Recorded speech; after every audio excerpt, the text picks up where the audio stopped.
Can we please talk about the new heavyweight champion in the UFC, crowned last week at UFC 260? Huge heavyweight main event. There were loads of fights on there. It was a really good, fun event. I had a lot of terrible bets on, and I had some not so terrible bets on. So in the next kind of 20 minutes or so, I'm going to round up what happened last week.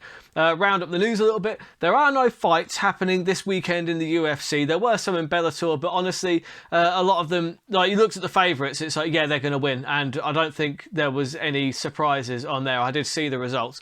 However, so there has been a big change to next week's UFC fight card in the main event. But I'll get into that kind of more just in a little bit. But first, let's round up some of these truly terrible bets that I placed last week, and some of the not so terrible bets. So there was a light heavyweight fight on the prelims between Mr. Mitchell Oleksiejczuk and I even wrote down there how to say that phonetically, because it's not spelt. Yeah, it's a tough one, that one, to pronounce. Modestas Bukauskas is slightly less tough, but yeah, that was a decent scrap at light heavyweight. I thought that Bukauskas would be able to keep his range and would be able to find the knockout kind of relatively easily, but in the end he ended up cruising to a 3-round decision loss. So fair play to Oleksiejczuk, because he looked really good actually. He just looked very durable. His boxing looked very fast. And yeah, I mean, if you can close the distance on someone like Bukauskas, who is very good, he's a good rangy kickboxer.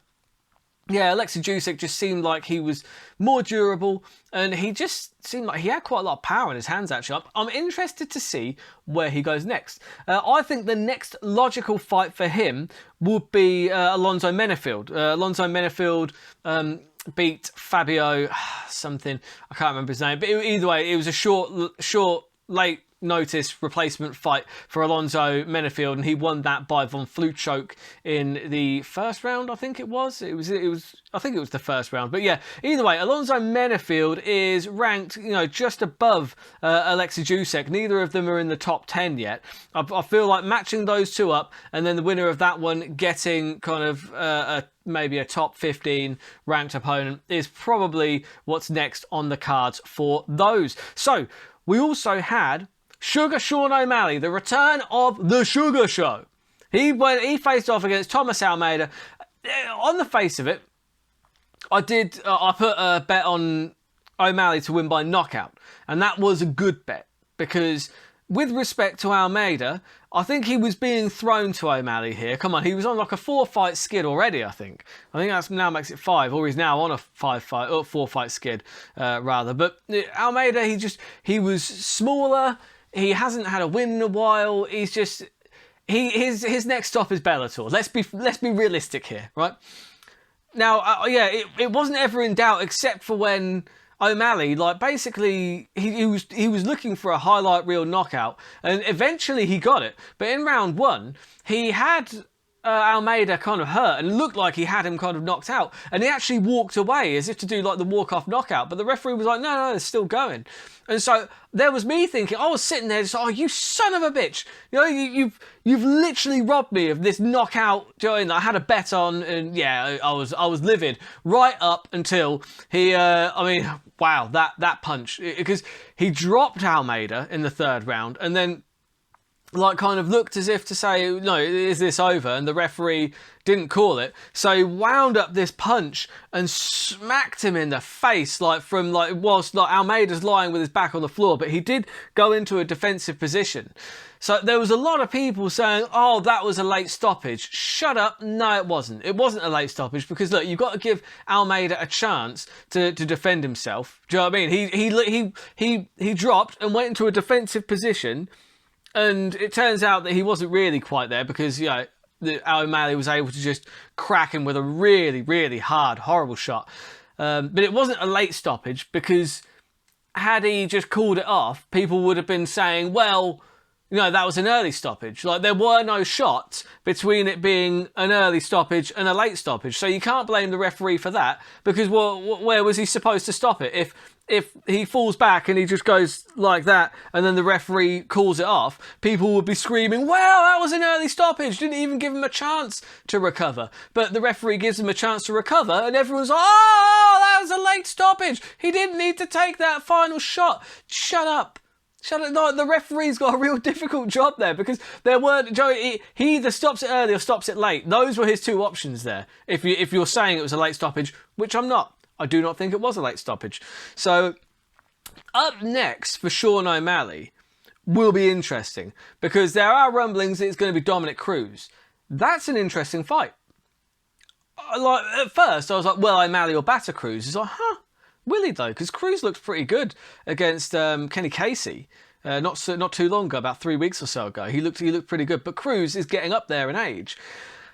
And O'Malley, other than his loss to Chito Vera, he's looked really good. But I mean, Cruz is a definite step up in competition. But O'Malley needs to be fighting those guys now, doesn't he? Because with the marijuana suspension and injuries here and there, he debuted in like 2017. That's 4 years ago now.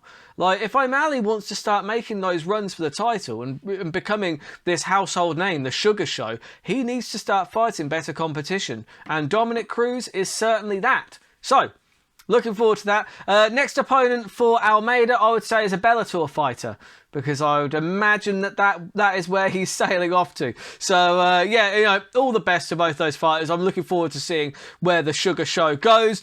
And we also had Vicente Lucay, and I do apologise, it's Vicente, not Vincente, like I was saying last week. I'm terrible with that. Like, literally, there is no N in it. So, I'm sorry, Vic. That was my bad. But for me, this was my pick of the week. And it was a solid pick of the week, because for me, size-wise, looking at these two going in, it's like Vicente Lucay just looked like he was in a different weight class to Tyrone Woodley. Do you know what I mean? It looked like a foregone conclusion. And for me, the result was never in doubt. Now, there was some doubt thrown in when Woodley cracked him with a couple of those shots, because it looked like Woodley was... I was like, shit, man, is Woodley about to knock this dude out? Do you know what kind of odds you would have got on that? But luckily, Vicente managed to regain his faculties and cracked Woodley back with a good few shots, and Woodley was kind of out on his feet doing that chicken dance around the fence, had to hold himself up on the fence at one point. Vicente Lucay then took him down and just got him in a lovely Diaz choke, because this is why I went with the double chance on Vicente Lucay to get the finish, because he is very dangerous with submissions and with knockouts. So that was why I went with the double chance for that one, which was a plus 2.50, which was an excellent bet. Getting those kind of odds on something where I was like, yeah, that's almost definitely going to happen. I was pretty happy with that. And credit to Woodley, man. Credit to Tyrone Woodley, because whilst he lost this fight, he at least looked better than he has done in a very long time. Do you know what I mean? He looked like he came to fight, at least, which is something, we haven't seen in his last few outings. I think this is the last time that we see Woodley in the UFC. Dana White did give them a performance of the night, fight of the night bonus, 50 grand. Almost, that's like a parting gift, isn't it? I mean, that was the last fight on Tyrone Woodley's contract. I do not see them renewing it. I do think that Tyrone Woodley will fight again, but it will not be in the UFC. Take a look at Rising, ONE FC. ONE FC could be very interested in Tyrone Woodley. I wouldn't mind seeing that, actually. That could be very interesting. Bellator, yeah, I mean, it would be kind of semi-interesting, but not really. I think I'd rather see Tyrone make the move over to Japan. But yeah, either way, a great win for Vicente Lucay. He looked very good, and he just looks continually very good. And you know who I think he should match up with next? Michael Chiesa. Michael Chiesa, he's like ranked 6th currently, and Lucay has moved up to rank number 8 after beating Tyrone Woodley, I believe. So that fight makes sense. They're close in the rankings, but Chiesa's coming off of 3 decision wins where he looked good, but dominant, but not spectacular, I would say. Whereas Vicente has looked spectacular in his last 3, and they are against similar level opposition. In fact, I would argue that Tyrone Woodley is probably the best competition that either of those two have faced recently. So I would say that I would lean towards Vicente Lucay in that fight, but it's not. Chiesa is a beast at welterweight as well, so that's a fun fight. That is a fight that would be that, because they're both dangerous with their wrestling, and they're both dangerous with their hands. I think I'll give Vicente a slight edge on the feet, and they're both very dangerous with submissions. As a matchup, stylistically, I feel like that would be outstanding. Michael Chiesa versus Vicente Lucay, make that happen, please. Then we had the main event of the evening. Stipe Miocic, the most successful heavyweight UFC champion of all time, taking on, for the second time, Francis Ngannou. Now, I hold my hands up here. I did have Stipe winning by decision again, right? Now, I still think that was the right pick to make at the time. Now, that didn't come to fruition, so it was a terrible bet. However, I would say that Francis Ngannou, he looked patient, he looked measured, and he looked like calm. You know what I mean? There was no he swung wildly, but only when he was more likely to connect. He just looked far more patient and far more measured, and his takedown defense held up. Now, that is the first time we have seen that from Francis Ngannou. That is the first time we've seen that evidenced, because they did say, you know, obviously, Francis was always saying, yeah, I've improved in all those aspects, but we hadn't seen it in those fights leading up. So I still stand by that pick. However, I did have a side bet on Francis Ngannou in round 2, because I did say that Francis Ngannou was not going to get the knockout in round number 1, because if he's going to get the knockout, he's going to come out much more patient, much more measured, and that's how he wins this fight, if he's just more patient. So if the knockout comes, it's more likely going to be in the second round, and that was spot on. That was an excellent bet. I'm pretty happy with that. So what we've seen here is that a patient Francis Ngannou is like a motivated Conor, isn't he? Undefeated. I'll be honest, if Francis Ngannou comes out looking that good every time, I don't know who beats him. However, it's easy to say that just off the back of that ridiculous knockout, but you've got to remember there are some scary cats coming up through the heavyweight division, and I'm not counting Stipe out just yet. If Stipe wants that rematch, surely he has got it for the trilogy fight. Yeah? And Stipe, if anyone can make those adjustments, I feel like it is Stipe Miocic. Let's not forget, it was in the smaller octagon this time, which it wouldn't be likely in a rematch, because they would go to a big arena and try and sell that out, I would imagine. And that's going to be in the full-sized octagon, because one thing I did notice was that octagon looked pretty small with those two big cats in it, didn't it? Look tiny, because you're losing 5 feet off each side. That's substantial, especially when your strategy is to keep the big man on his bike for the first couple of rounds and tire him out. It's much harder to do that when you haven't got as much cage to go around. And I do also think that Stipe was hurt more from that first big right hand of Francis that connected than he let on, because after that point, Stipe's head barely moved. The way he won that first fight was with head movement more than anything else, because he tired Francis out by making him miss. And the difference in this fight was that he did not make Francis miss, because he caught one fairly early on, and from that point it's like his head didn't move. His head movement was all gone. And then the takedown defense from Ngannou looked good, but I would say that takedown wasn't set up with anything, and it was out of desperation more than anything else. And fair play to Francis, it doesn't take anything away from Francis, but if anybody can make those adjustments and come back and try and have another crack at Francis Ngannou, it is Stipe Miocic. He is still the best heavyweight to ever do it, so far. If Francis can look that good, then yeah, there's a chance he surpasses Stipe. There's a chance, but it's not kind of written in stone just yet, because you've got some scary cats. Like Derek Lewis can flatline anybody on any given day. No, all he's got to do is catch you. That's a similar, and I do think if those two fought again, it would be fireworks, because Francis would be coming forward because he's got the confidence back, and Derek Lewis is going to be throwing bombs because he always does. I'd like to see them rematch as well. Obviously, Jon Jones is thrown out there, but obviously he's been pricing himself out of that one. I'm going to go more into that in the news, because that's been all over the place. Cyril Gane could also be a problem for Francis Ngannou, I think, because Cyril Gane is just as big as Francis Ngannou, and his striking, I would say, is more technical.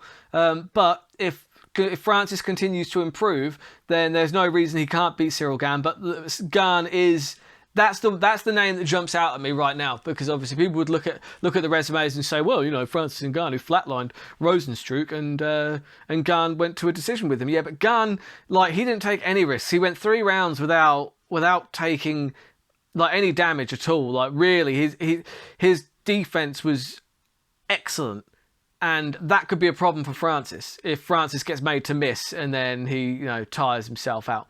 So, yeah, heavyweight division, very interesting right now. Very interesting. So, yeah, a couple of good bets, mostly terrible, because gambling is just terrible. You're never going to get rich gambling on mixed martial arts. That's why they're all terrible bets, really. But, yeah, let's quickly duck into Troll of the Week. Every week, I like to look at the different memes that I've seen in the different groups that I thought were funny. So, let's have a look at this. So, we've got the Dana White. This is basically the porn shop meme, I like to call it, because I think it's Porn Stars, the show is called, and people go in there and try and sell their things to, and he's like, yeah, the best I can do is such and such. So he's saying the best he can do is $69,000, and Jones is trying to sell his belt, some hand sanitizer, and some toilet roll there, because there's obviously been a lot in the news, Jon Jones wanting 10 million for the fight with Francis Ngannou, because that's what they're trying to put that one together. Then you've got Francis Ngannou's old picture in the background there, which I don't know, it's just funny.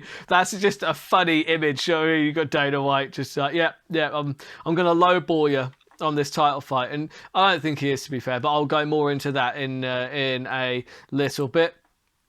And then next up we have got Stipe's corner when he defended the Francis Ngannou takedown.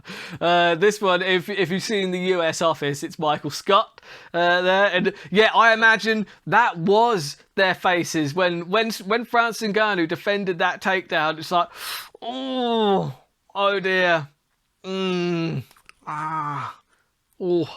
yeah. I imagine that is not far off from the truth there at all. So then the next one I wanted to look at was Jon Jones again. Jon Jones is leaving. He keeps on saying, oh, I'm done with the UFC and I'm leaving. But also Jon Jones, he's just standing, like, hiding behind a tree, just like peeking out. Because basically he's throwing his toys out the pram. He's trying to get more money and whatever. I don't know. He always does this. He tweets, deletes, says, I'm done with the UFC. They've always treated me so badly. Jon, with respect, they have given you quite a lot of chances after you've done some pretty dumb shit. I don't know how many pregnant women you've ran over, but if it's more than one, then the UFC have kind of done you a solid by just, you know, sweeping it under the rug. But either way, I don't know, it's funny. Jon's just trying to get a payday, and that's fair enough. But yeah, Jon Jones, I'm done with the UFC, I'm leaving. But also Jon Jones just standing, peeking behind the tree there. And the last one here, again, it's like I've seen it so often this week. I've gotten into so many debates this week with MMA fans in groups saying, yeah, MMA fans be like, pay fighters more. Also, MMA fans be like, anyone got a free link to the pay-per-view, please? Do you know what I mean? And that is true. That is so true. They all harp on about how Dana steals from the fighters and he doesn't pay them properly. It's like, yeah, half of you steal the fucking streams, though, guys. Do you know what I mean? You steal the actual events, which directly takes money away from the UFC, which directly takes money away from the fighters. So shut the fuck up. Do you know what I mean? Jesus Christ. So yeah, those were my trolls of the week.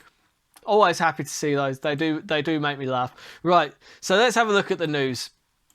Biggest news really has been Jon Jones is supposed to be fighting Francis Ngannou, but he's saying that 8 to 10 million is not enough for him to fight Francis Ngannou. I don't know about all that. I don't think that either of their purses will be 10 million, right? And I will tell you why. It's because the fight is not as big as you think it is. I'm telling you, right? Because, okay, on the face of it, it's like the former light heavyweight champion, the GOAT, Jon Jones. I don't disagree with that. Jon Jones is right now the best cage fighter to ever put on gloves, right? Is he the most marketable? No. Is he the best? Yes. But the man tops out at about 800,000 pay-per-view buys. That was the second fight with Daniel Cormier. Do you know what I mean? And that fight had a lot of heat behind it. And even with all that heat, they only shifted 800,000 pay-per-view buys. Right? So what does that tell you? It tells you that as good as Jon Jones is, he is not a needle mover. He doesn't move the needle. Not enough anyway. Not for those kind of Conor McGregor paydays. McGregor will sell like 1.5 million pay-per-views against a wooden spoon. Doesn't matter who McGregor fights. Do you know what I mean? He's just that, because he's a pop culture icon, right? Francis Ngannou, brand new heavyweight champion. Yeah, he's got the look. He's got the ferocity. He's got the one-punch knockout power. I can literally see the video montages that they're going to have for this guy in a couple of years. But right now, he doesn't transcend mixed martial arts, because in order to get those kind of $10 million purses, the ones that Jon Jones is talking about, you need a fight that transcends the sport and bleeds into popular culture. Because otherwise you're not going to... Right? People hate on casual fans. One of the biggest insults that you hear is, oh, you're just a fucking casual, yeah? Do you know what I mean? Well, hardcores, their casuals are the ones that will actually pay for fucking events. They're not like you, who are sitting there fucking downloading and finding illegal streams. Do you know what I mean? They're the ones that are actually funding the UFC. It ain't you fucks. You know what I mean? It's like, so... You need those casual viewers. You need them. The casual fans are what the UFC is built on, right? That's what their biggest pay-per-views are built on, being able to draw in the casual fans, right? But you ask anybody that isn't an MMA fan who Jon Jones is, right? I guarantee 7 out of 10 people, even in America, right? If you ask them, do you know who Jon Jones is? They'll say, not a fucking clue. No idea. If you ask them who Francis Ngannou is, same thing. Not a fucking clue, right? You ask them who Conor McGregor is, I reckon 7 out of 10 people know exactly who the fuck Conor McGregor is. Do you know what I mean? You ask them who Brock Lesnar is. They know who Brock Lesnar is. Because he bleeds into popular culture, because he has that kind of popularity, that kind of freak popularity. And that brings me to my next point. If either Francis Ngannou or Jon Jones wants even half that $10 million purse, if they want even a $5 million purse, do you know who they should be calling out? Brock Lesnar. That's who they should be calling out. Like, that is not... And I guarantee a lot of you are rolling your eyes. Oh, Brock Lesnar, fake-ass wrestler. What's that got to do with anything? Brock Lesnar moves the needle. He puts asses in seats. He puts an ass every 18 inches. He is a ticket seller. He is a pay-per-view seller. He was arguably the UFC's first, major pay-per-view star. Brock Lesnar will shift 1 million to 2 million pay-per-views versus just about anybody. And if you put him in there against Francis Ngannou or Jon Jones, well, maybe they even start approaching that 2 million pay-per-view mark. They might. But that's the only fight that has a chance of doing that. Ngannou versus Jones will not break 1 million pay-per-view buys. It's not as big a fight as you think it is. It isn't. I mean, do I want to see it? Yes. Every MMA fan wants to see it, but it's not going to break 1 million pay-per-view buys. There's no evidence that shows that it will. Both of those guys top out at 800k buys. So why all of a sudden, when you put them together, does it break 1 million? It doesn't, is the answer. It doesn't. Moving on. Daniel Cormier, again, is being very inconsistent with his criticisms of the judges, right? Because Miranda Maverick, she looked very good. She fought Gillian Robertson at the weekend, right? It went to a 3-round decision. Now, Gillian Robertson clearly won the second round. Miranda Maverick clearly won rounds 1 and 2. So that is 28-27. Or at least it should be. 2 of the judges scored it 30-27 to Miranda Maverick, right? Now, it doesn't change the result of the fight, but my objection here is that I heard Daniel Cormier sitting there going, Julia Robertson clearly got the second round, and the judges, they got that wrong, but you know what? It doesn't matter. It doesn't change the impact. It doesn't impact the fight at all, so it's absolutely fine. But that's a bit of a double standard, isn't Daniel? Because after the Jan Blachowicz versus Israel Adesanya fight, you were sitting there just scathing the judges, like, oh, how do you score that last round a 10-8? How do you score it a 10-8? Do you know what I mean? That's disgraceful. But that didn't change the result of the fight either. So why was it okay last week, but a few weeks prior it was fine? Why? Just be consistent. Be consistent with your criticisms. You know what I mean? It really annoyed me because the commentary in that Jan Blachowicz Israel Adesanya fight was woeful. It wasn't bad commentary. It was just so biased towards Israel Adesanya. And then when they came out with the scorecards, they were just clutching at straws. They were looking for anything to try and give to Izzy. Oh well, no, he never lost that last round, 10-8.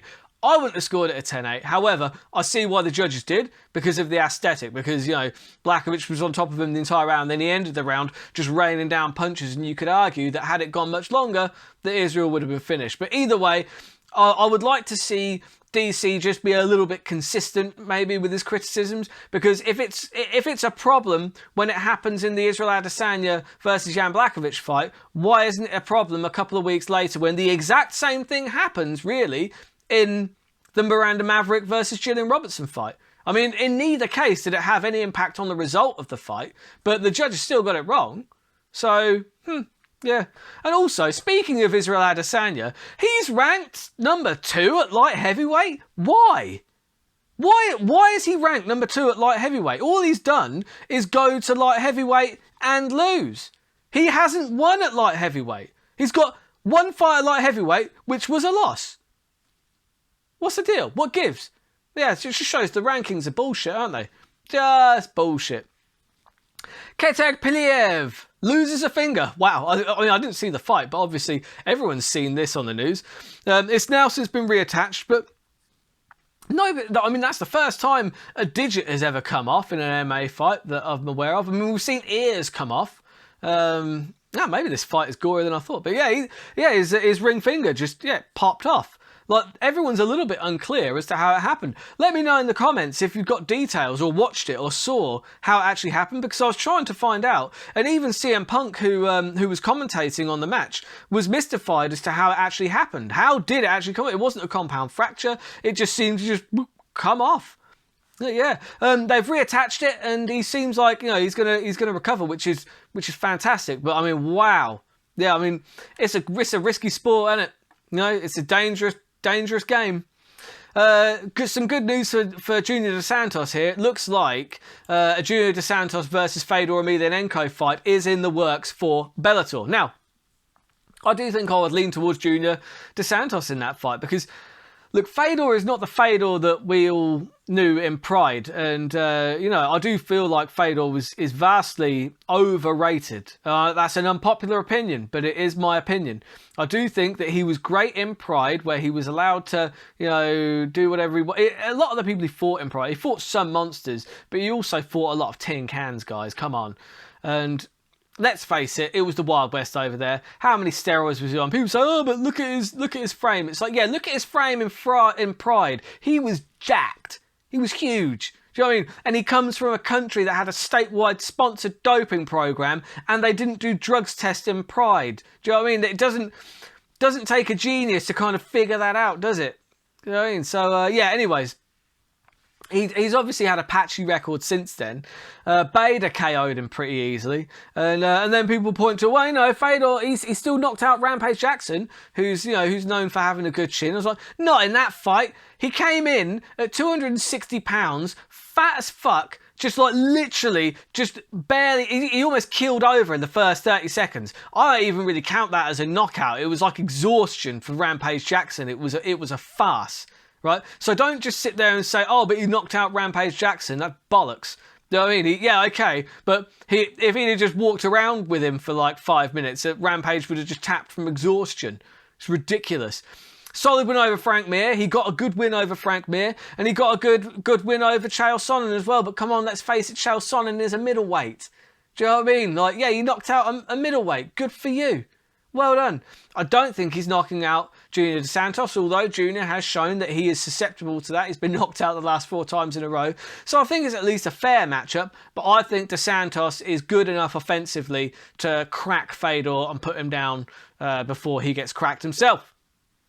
Other huge news, Marvin Vittori versus Darren Till is off, but last minute replacement Kevin Holland has come in to take on Marvin Vittori. Good for Kevin.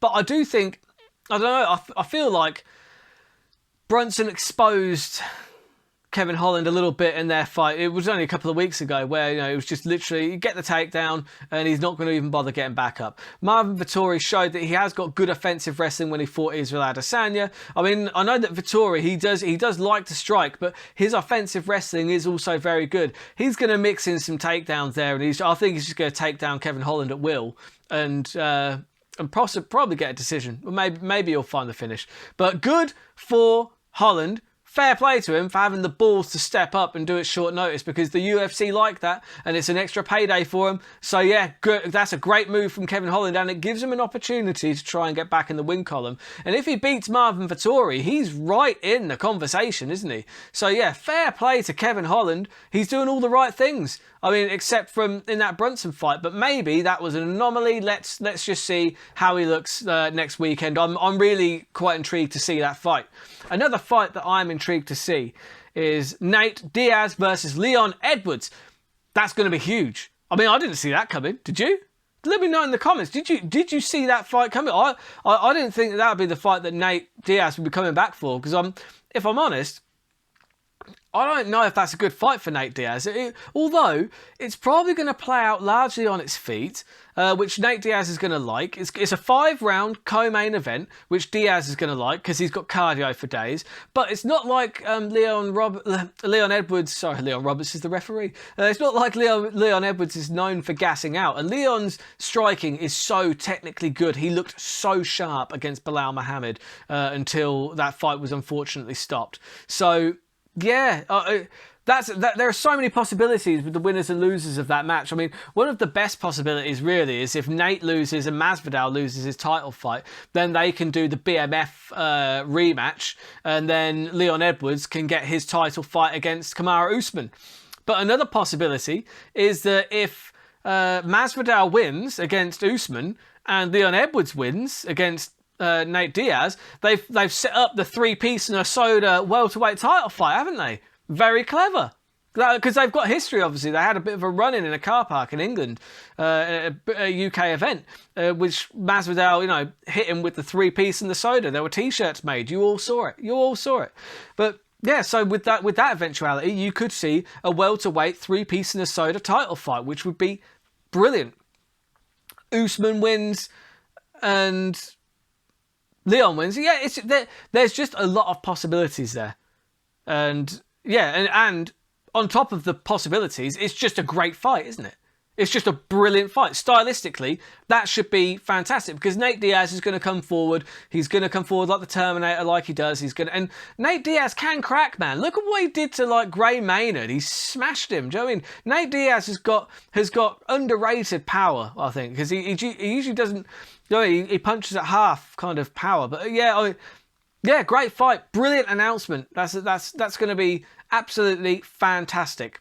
And the other big fight that is on the horizon is obviously Jake Paul versus Ben Askren in the boxing match. I wasn't even going to address this, but I did see the press conference, and I noticed the odds have come right in. Askren is no longer a big underdog in this one, because I think people are starting to realise that Jake Paul might be in over his head here.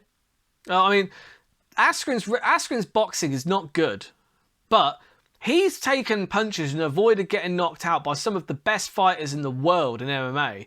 And Jake Paul has fought, YouTubers and a basketball player. He hasn't really fought anybody. Do you know what I mean? I'm not saying that Jake Paul can't box. He can no doubt box better than I can and better than most. But can he box well enough to put Ben Askren away is the question. And if he doesn't put him away early, then where is Jake Paul's cardio? Where is his resolve?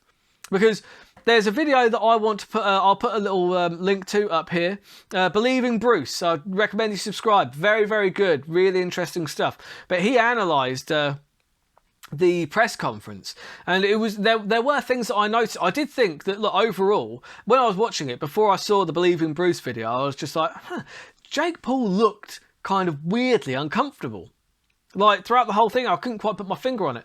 But Bruce, he really looks into it, and it's like he shows you, both times when it's meant when he's asked directly, you know, about beating Ben Askren specifically, he like, you know, he'd touch his cheek or he'd like touch his knee, and that's called self-soothing apparently, where he's trying to convince himself that he can beat Ben Askren because he doesn't actually believe it himself. When he's saying that he can beat Ben Askren, he's giving off a lot of body language that says he does not believe that he can beat Ben Askren. And that's interesting because the fight game is mostly mental. And you look at Ben Askren's body language and it's just like, yeah, look, you can't hurt me. There's nothing you can do to hurt me. And he believes it. That's the difference. He really believes it. He believes in himself because he's a pro athlete, for fuck's sake. He's a pro fighter. He's won belts in mixed martial arts. Do you know what I mean? He's not a bum. His striking is probably the worst in MMA, which is why Jake Paul picked him. But you know what? If Askren can avoid being knocked out and just tire Jake Paul out, he could probably, he could win. He could win a decision there. It'd be interesting. But yeah, like, watch that video with Believe in Bruce. It was really, really very interesting. And I think that people are losing confidence in Jake Paul as well, because the betting lines have come right in. Like, Jake Paul is only a 1.80 favourite, and Askren, you're only getting 2s on him at the moment, which isn't even really worth betting on. I don't think he's going to get the knockout, but Askren could very well get the decision. But you know what? He might get the knockout because if Jake Paul gets tired enough, his hands are just going to be down. And Askren has got cardio for days. He'll just tee off. And it's only 8 rounds. So, you know, Ben Askren could just pick a point where he's really tired and just unload and put him away. You never know. But yeah. That's basically all the news for this week. I just want to get a couple of plugs out of the way. So you've got all of my social media handles on here, like the page. It's the Burt Green comedy page. If you just follow that, I'll post these to like that page every week, and there's other bits of content as well that I do through there. When stand up comes back, I will be posting all of my dates and things on there as well. You've got my Instagram. If you see any like fun like trolls, like memes that you think that would be good on this show, please let me know, and I will have a look at them. And if they're any good, I will put them in. And the last thing that I am going to say is that I am now moving the Burt Locker onto Patreon, right? Because basically, I mean, there is still going to be content on YouTube, but the whole show is going to be moving over onto Patreon. Now, it's only going to be £1 per month to, like, Joan, it's just going to help me out in moving the show to the next level, because I would like to invest in better cameras that don't have this autofocus issue, but unfortunately, they're quite expensive. I wouldn't mind trying to interview fighters and things like that in the future. And unfortunately, people have appearance fees and things like that. So look, it's only £1 a month, and I will guarantee for that £1 a month, it'll be one episode every week, like clockwork, with entertainment to do with mixed martial arts, covering the news and placing some terrible bets, and we'll just have a lot of fun with it. And like I said, so for £1 a month, it's going to be, it works out at about like 20p an episode, which is an absolute bargain, to be quite frank. And so the Patreon page is in the process of being set up, and I will be posting links and things like that out. I will still be posting the episodes, but it will be a week behind on YouTube. So to get the episodes weekly and on time, they will be on Patreon exclusively. And like I said, you'll still be getting clips and there will be content on YouTube, but the full Burt Locker show, that experience, will be on Patreon going forward from this week. So hopefully I will see you all on Patreon. And until next time, keep those odds long and those bets terrible.